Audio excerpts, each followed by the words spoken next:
I'm Roy Potter, a former U.S. Army Lieutenant Colonel. Welcome to the Potter Expositor.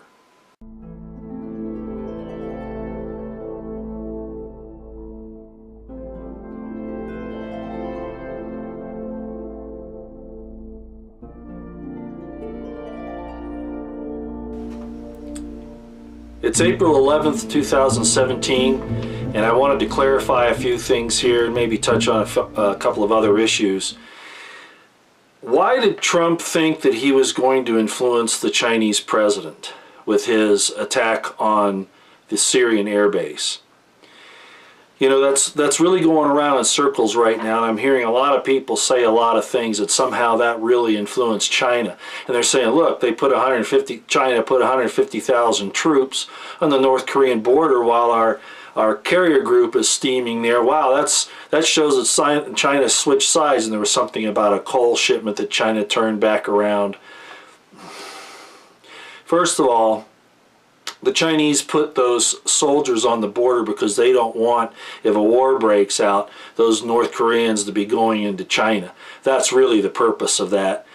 It's not a holding force for the U.S. so that they can keep their targets in range. That's not what's happening there. And the Chinese would have no intention of going down there into North Korea and fighting the North Koreans. That's not what's happening. It's a border control thing. Plus, it's an early warning system, and of course, you know, they've got a 3 million man military. You know, so they can take 150,000 troops and put them up there.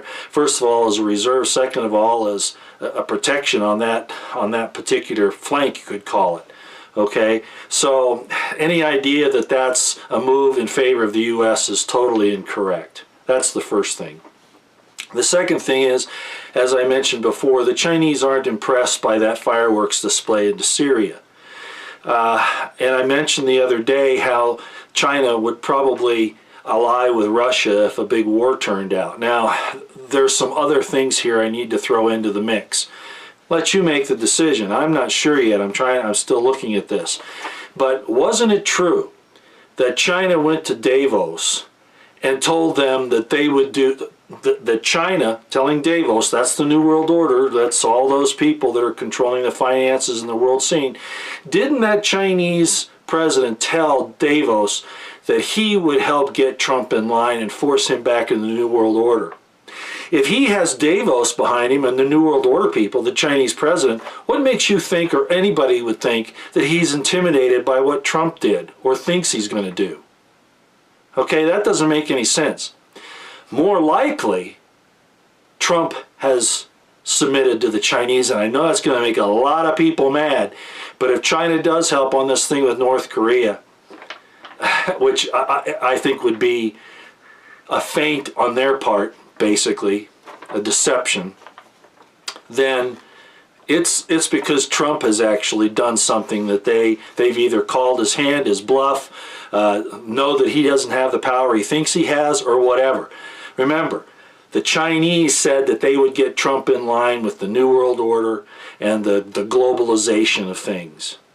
Okay, so they're not intimidated by anything that Trump is doing. I totally disagree with that on a number of points.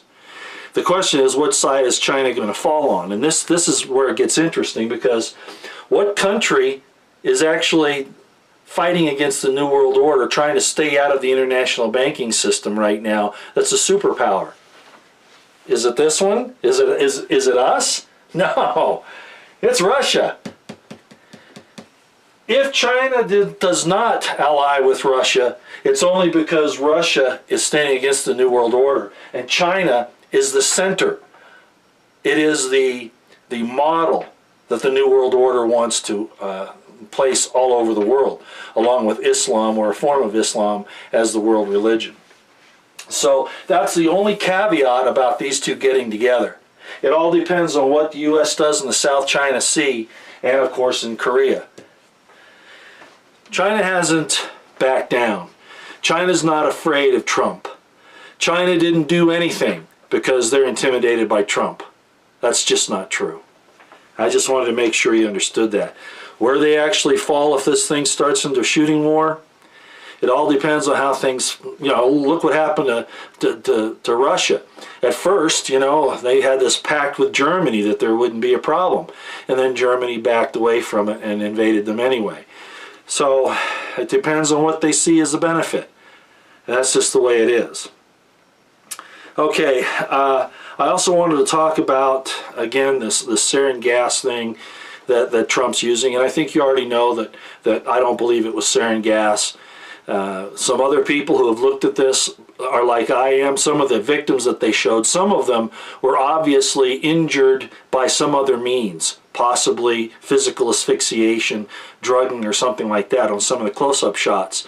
The ones that looked like they were in a mass casualty situation, it wasn't sarin that the symptoms showed. It was something like phosgene or chlorine or some mixture of the two. As a matter of fact, those are used in the manufacture of a lot of different things, which apparently, as we found out from other sources, the rebels actually had in that facility that the Syrians bombed. So merely bombing that facility released some of that into the atmosphere and the people breathed it. Which is why I also said for Trump to bomb a place that he thinks has, you know, nerve gas in it is absolutely stupid. It's a stupid thing to do, to even think about doing that. It's not how you'd solve the problem. And I also talked about the fact that those canisters could be empty. They're the outside canisters. The actual lethal chemical agents are housed in another container inside those canisters. So the empty canisters canisters could be empty. That could be nothing at all. And I heard some people say, well, gee, the Russians had time to move them out so that they weren't hit. What? You put them out in the open where they're even more susceptible and where the release get... All of this is nonsense. There were no agents there on that Syrian air base. I'm sorry, there just weren't. It makes no sense. Or like I said, Trump and his advisors like McMaster's and others and the DOD are stupid as hell to bomb and destroy chemical agent and release it into the atmosphere. That's horse shit. Horse shit. Boy, I said I wasn't going to get upset during this, but I find it so laughable. It's unbelievable to me. Okay, again, I hold Trump responsible for what's going on. I don't care what McMaster's is doing behind his back. I don't care what anybody else is doing. He calls the shots, and he's responsible for what happens here. And if he hasn't got the guts to do it, even if it means his life at this point, okay? He took the job. He should have known what the dangers were. But it's really looking to me, with everything that's happening, that he's not just, you know, trapped or surrounded, as so many people say, and I've said that too. But it's looking more and more, because of what's happening, that there's some collusion here. Now, I'd like to stop for a minute and give you a little information, and this will be familiar, but please watch. What is our response going to be to pedophilia? And we know that it's rampant, especially in different areas of government and places of authority where they can cover it up. We need participation more than anything else. That's what's really going to count. And so what I have here is Navy SEAL Craig Sawyer's website. It's called vetsforchildrescue.org. Also, we have here opdeepstate.com. If you'll visit those two sites and see what you can do to help, you don't need to spend a lot of time. We just need a lot of people to be involved for short times. Just little things that you can do. Please check those out. Thank you. Okay, we're back. Let's progress on here. There's some other things I could say, but I want to address this. Sessions is, of course, the AG. And we all had high hopes for what Sessions would do when he gets in there. What does he want to concentrate on? The long, unsuccessful, destructive, supposed war on drugs. Really, Sessions, that's going to be your big contribution? With all of the corruption in the government, with all the real crime? You're trying to do the same thing that Prohibition did with alcohol. Except this is supported by the pharmaceutical companies, and that's really where this is, Sessions. You're going after the wrong thing again. You might think that you can keep the public, you know, under the proper control by keeping them away from drugs, but it hasn't worked since 80 something, when this whole thing started. It's impossible to deal with it that way. You have to get out of the business of enforcing drug laws against the users.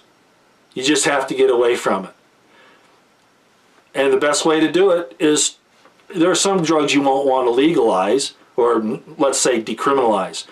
But going against marijuana, against the states that want marijuana, all you're going to do is prolong a war that you've already proven, Sessions, cannot be won, and is destroying lives by the millions. Not because they're taking the drugs, but because of the criminal activity that works around the legal prohibitions. How many people have died in the drug wars between the different cartels in Mexico because of this? And in the United States. But you're just going to make it worse. So I'm just saying up front, you're coming at it from the wrong angle, and you're going to fail. Just like they have always failed. You will not fix this. What's the answer? Well, maybe we can talk about that some other time, but nobody's listening to me anyway. I just do this to get it off my chest. All right, so I think the big thing today is, of course, this is looking real bad in North Korea. I frankly don't think that they could fire off a missile and do any damage to anybody before our early warning systems and countermeasures would take effect. That's not the issue. The issue is, who does North Korea have already in our country, in Hawaii? What systems do they have that they can disrupt our communications, our energy supplies, our water supplies, all that stuff here? That's the real danger, not what's going on over there. I hope you understand that. That carrier task force and those submarines that are out there could take care of anything that North Korea lobs at us. Now, if the Chinese started doing it, that'd be a problem, okay? There's an indication that there were some, what should I say, foreign subs off the California coast. Well, of course they're off our coast, all sides. And that's a problem, because we found out about, I think it was about 2013, that the Chinese were able to penetrate our defense system undetected. There was a dry run that they did back then. Have we fixed that? I don't know. This is a constant technocracy war, technological war on both sides, so who knows what they're capable of doing at this point. Okay, so there we are. Sessions needs to go after the corruption in government. We should expect arrests in the Hillary Clinton group, in the Democrat group, in the leftist Marxist groups, and not ranchers, not farmers, not Amish, and not even drug dealers and users. All right? It's time to really get serious about cleaning house here, okay? We can't say that we've got the answers for the rest of the world if we can't even keep our own home, our own house cleaned up.